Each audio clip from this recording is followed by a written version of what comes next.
Hello everyone, welcome to the channel. Today, we're diving into the fascinating world of Canadian politics from its historical roots to the current leadership under Prime Minister Mark Carney. Whether you're a student, a curious global citizen, or just someone who wants to understand how Canada works, this video is for you. A brief history of Canadian politics. Long before European arrival, Canada was home to diverse Indigenous peoples with complex governance systems, such as the Iroquois Confederacy, formed around 1142. French and British colonization. In 1534, French explorer Jacques Cartier claimed parts of Canada for France, leading to the establishment of New France in 1608. British arrival. The British began settling in the 17th century, sparking a rivalry with the French. 7 Years' War, a global conflict where Britain defeated France, leading to the Treaty of Paris in 1763, which gave Britain control over most of Canada. Canada's political journey began in 1867 when it became a self-governing dominion under the British Empire through the British North America Act. It's a constitutional monarchy, meaning the monarch, currently King Charles III, is the ceremonial head of state, while real power lies with the Prime Minister and Parliament.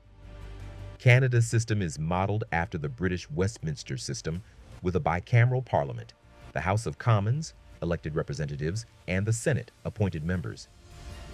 How Canadian politics works. Canada has several major political parties. The Liberal Party, currently in power. The Conservative Party, the main opposition. The New Democratic Party, NDP, focused on social justice. The Bloc Québécois represents Quebec nationalism. The Green Party, focused on environmental issues.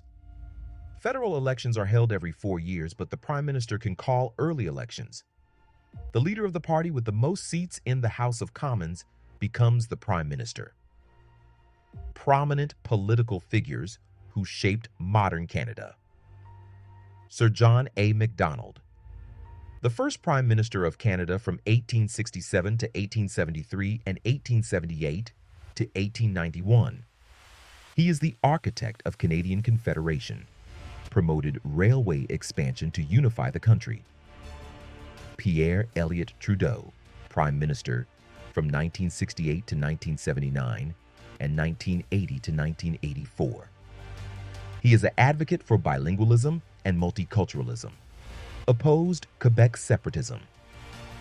Immigration Canada's global identity. Since Confederation in 1867, Canada has used immigration to populate vast lands, especially in the West.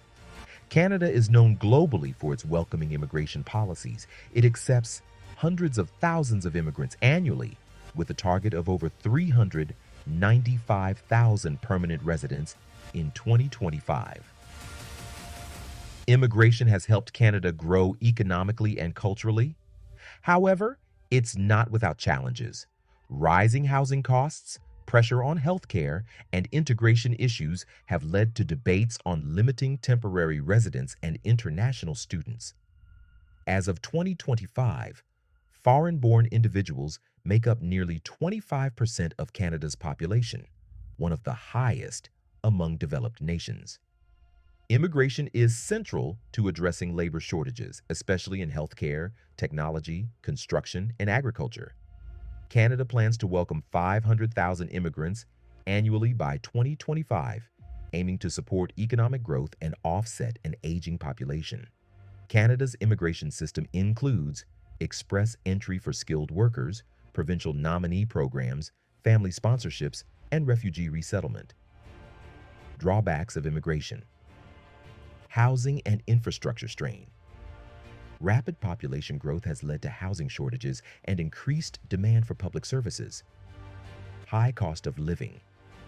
Immigrants often face expensive housing and living costs, especially in cities like Toronto and Vancouver. The Khalistan movement. One of the most controversial aspects of Canadian politics is the Khalistan movement. What is the Khalistan movement? The Khalistan movement is a Sikh separatist movement that seeks to create an independent Sikh homeland called Khalistan in the Punjab region of India. The term Khalistan means land of the pure and is rooted in Sikh religious and political aspirations dating back to the 1940s, with early calls for a separate Sikh state during British colonial rule. Sikhs began migrating to Canada in the early 1900s, primarily settling in British Columbia. By the 1970s, they had become a visible and influential community. Canada is home to the largest Sikh diaspora outside India, with over 770,000 Sikhs. While most are peaceful, a small segment supports Khalistan, leading to tensions with India. Canada became a refuge for Sikhs fleeing political persecution, including Khalistan sympathizers, many of whom were granted asylum. Talwinder Singh Parmar, a key figure in the movement and leader of Babar Khalsa International, a terrorist organization, operated from Burnaby, British Columbia.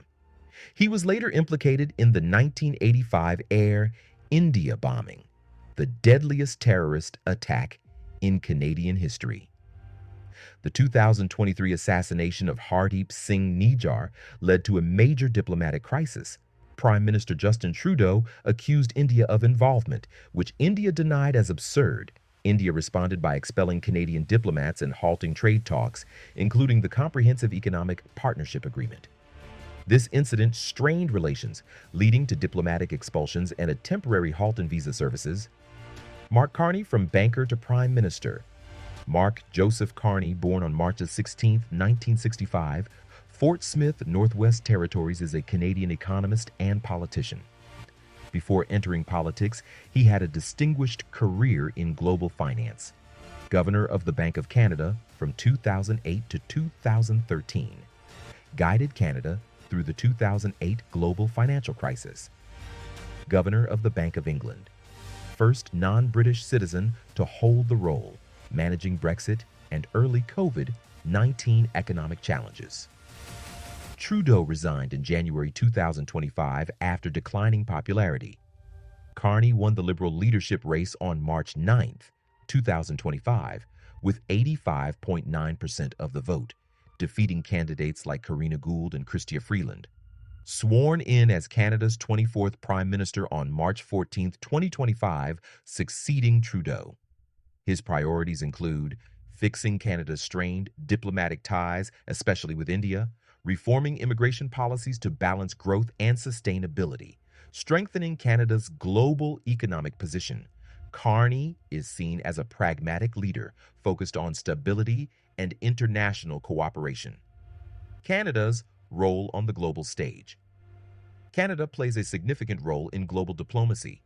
It's a member of the United Nations, the G7, a group of major advanced economies, NATO, a key military alliance. Under Carney, Canada is working to repair relations with India, strengthen trade with the U.S., and lead climate action globally. Conclusion. So that's Canada, a country with a rich history, a complex political system, and a new leader trying to navigate global challenges. From immigration to diplomacy, Canada's politics are evolving fast. What do you think about Canada's political journey?